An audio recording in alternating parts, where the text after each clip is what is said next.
Welcome to Outlaw Woodworking.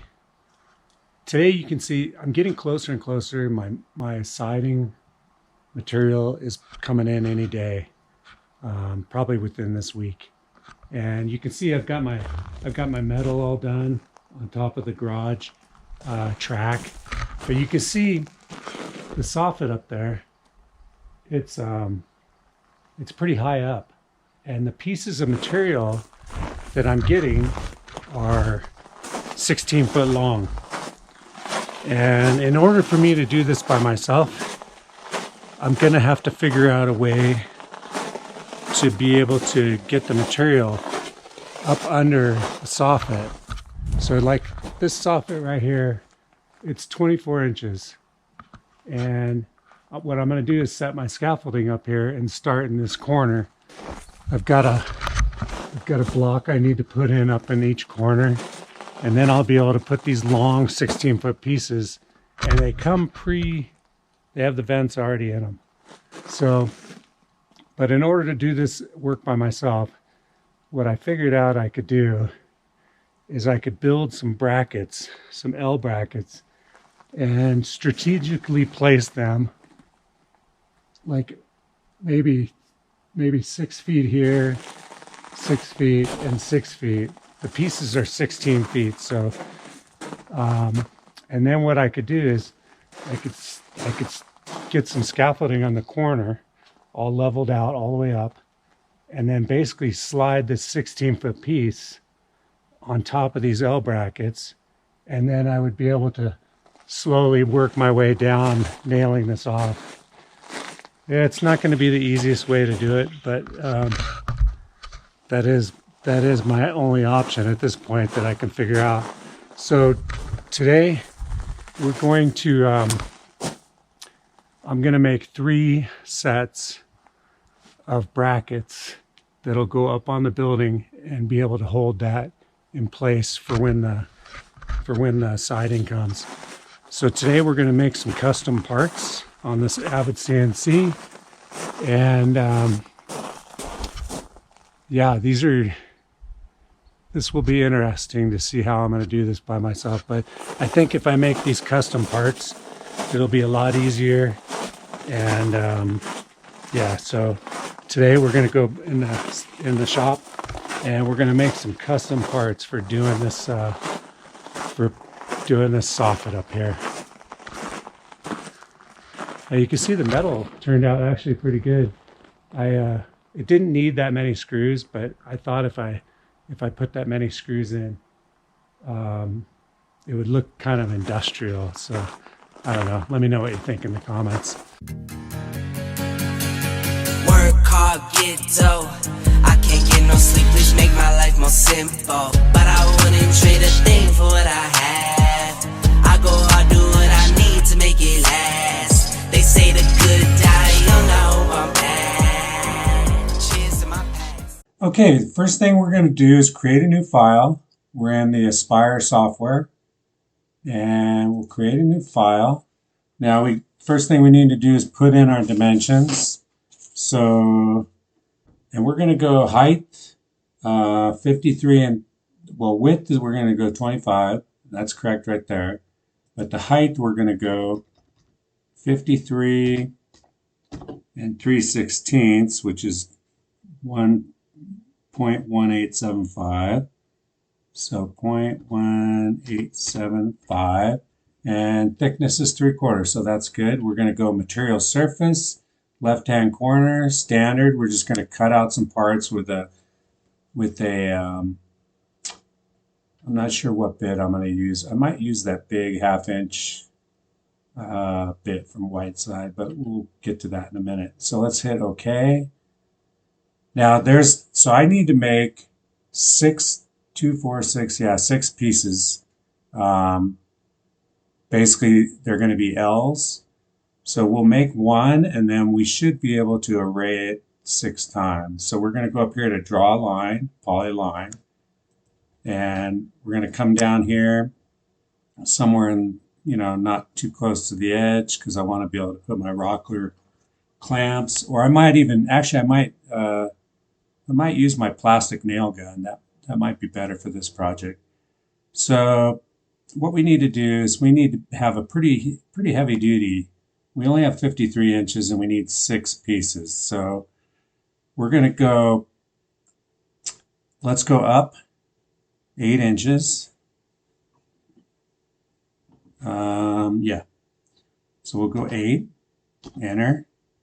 Now we're going to go over, and we want to be as wide as we can, but this is only, this piece of wood is only 25 inches, and I don't want to be that close to the edge, so we're going to be 23 inches, and that should be enough to support this. Now we'll go ahead and we're going to come down an inch.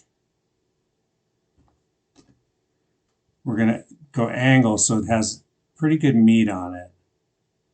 Actually, we'll angle it all the way like that.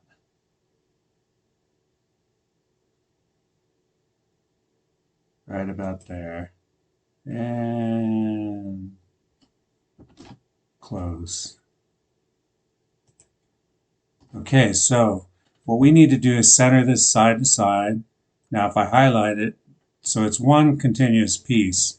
So I'm going to go up here to my centering tool, and I'm going to go side to side and close. Now I want to move it down a little bit. Oops, I don't want to do that. So I'm going to raise this up a little bit. I'm going to zoom in, and what I want to do is I want to lower it down just a little bit.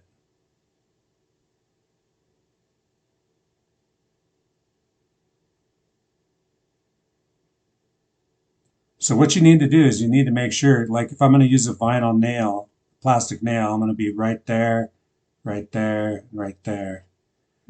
Okay, so now what we need to do, we've got it centered and we got it as low as we can go.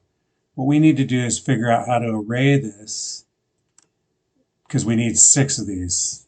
Now I don't know if they're going to fit or not, but we're going to highlight it.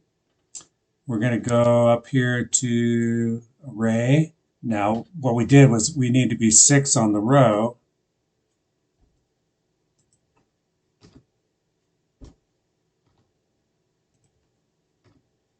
And 1 on the column.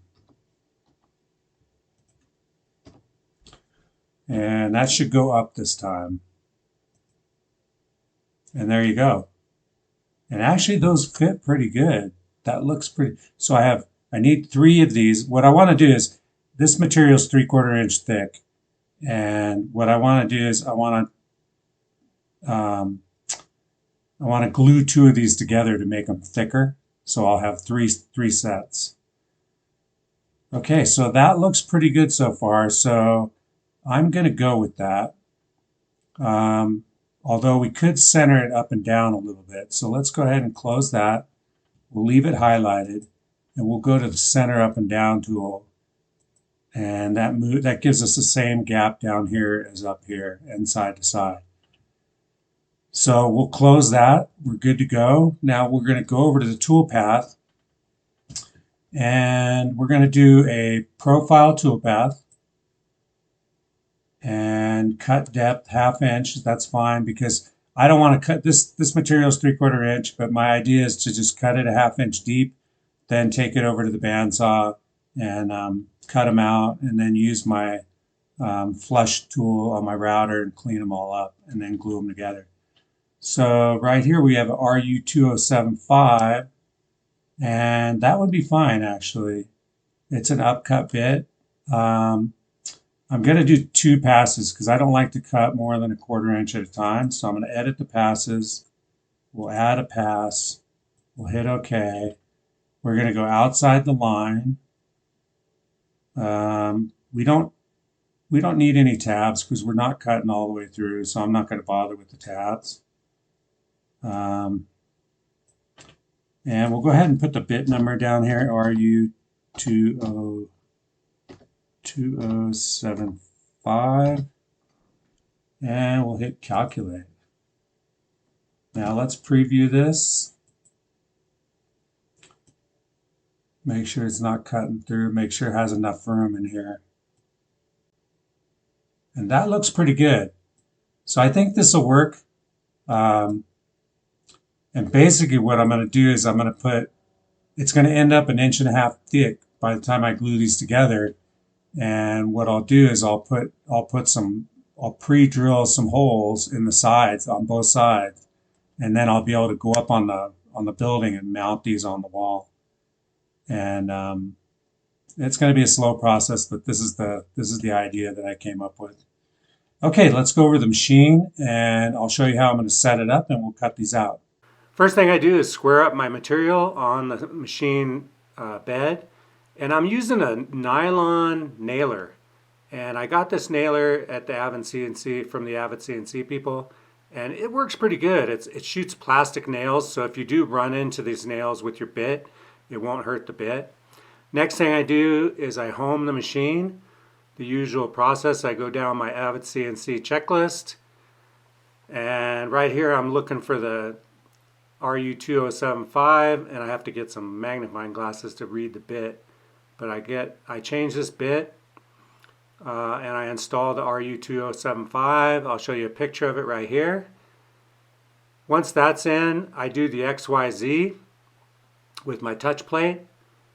And I always do the XYZ with a straight cut bit, but we're only using one bit in this procedure, so this will be easy. I do the XY and the Z, and then I go ahead and warm up my spindle. When you're first using your machine, there's always it's good to do a warm-up procedure with your spindle. And we're going to run this program.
Next up, I turn on my shop dust collection. I hook up my Grizzly bandsaw and I proceed to cut all these pieces out.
At this point, I was wondering, why is there so much dust around my Grizzly bandsaw?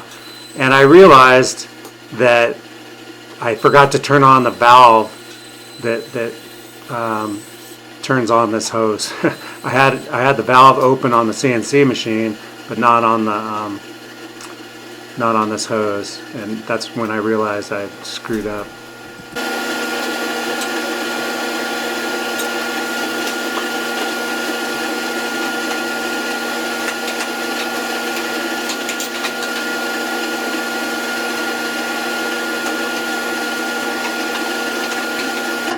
Right here I run them through my JESM router lift, and I'm using the JESM router lift is hooked up to an old Porter cable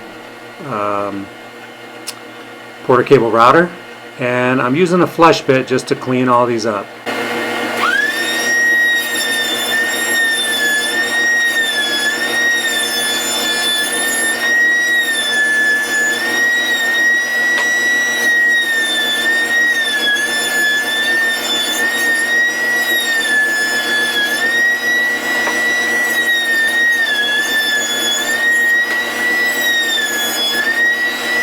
After I get them all cleaned up, I use a Craig pocket jig, and I put a pocket hole on each side of these 6 pieces. And basically my idea is to laminate these together and have 2 screws on each side to be able to screw into the building. And I'm hoping that helps it be able to reuse them each time. And yeah, I've been pretty happy with the Craig pocket jig. I'll show you a picture of it right here. And I started to use my BOBCAT cordless drill, and that smaller battery was already dead. So I think when next time I go to Harbor Freight, I'm going to get their bigger battery. I'm happy with that drill. It's not as good as the Milwaukee, but it is a nice drill for the shop. It just needs a bigger battery because they just don't last long enough. Now once I get all these holes drilled, basically my idea is to laminate these together. After I get them all laminated together, the next day I turn on my shop dust collection, my overhead dust collector, and I get my Makita sander with dust collection on it, and I unclamp all these things. And I should have wiped off a lot more of this glue because the glue took me a little time to clean up. And but there's all 3 pieces laminated together with the pocket holes on each side, and I proceed to clean them up. It's funny, while I was sanding these, look at the buck going by. Yeah, there's like 4 bucks that went by, so I changed the camera angle to see if I could catch them. Next up, I get out my little Porter cable router, and it's a handheld router, and I just router all the edges of these things, make them a little smoother. And once I get those all routed, I proceed to, because this is MDF and I'm going to be using it outside for a few days, I'm going to go ahead and seal these up. That way if I get any thunderstorms and these things are up on the building, they won't get too damaged by the rain. The next thing I do is I take some blue painter's tape and I tape the top area. Basically what I'm going to do is, my hope is that I can slide the soffit material over the top of this blue tape without scratching it too bad, and that's my hope. So basically these are all done, ready to go, and we'll mount them up on the building. Right here you can see I'm going to go up and mount the first one, and basically pretty easy. I'm using the Craig pocket hole screws. I might end up getting some longer ones. These are 1.25 inches, and they felt okay, but I don't know, I might get some 1.5 inches just to be sure. But these did mount okay, so there's the first one mounted up there. And you can see my idea. I basically have, I'm going to be putting 16-foot pieces up there, and there you can see I've got 2 of them. I've got 2 of them up there right now, and I decided to place this third one back closer. And basically what I'm going to end up doing is sliding the material on top of these, and then I should be able to nail these up, just slowly move along the thing. And right here I'm putting in a block. That's it for today. Thank you very much for watching. Please subscribe, like the video. I'll see you next time. Later. Work hard, get dough. I can't get no sleep, please make my life more simple. But I wouldn't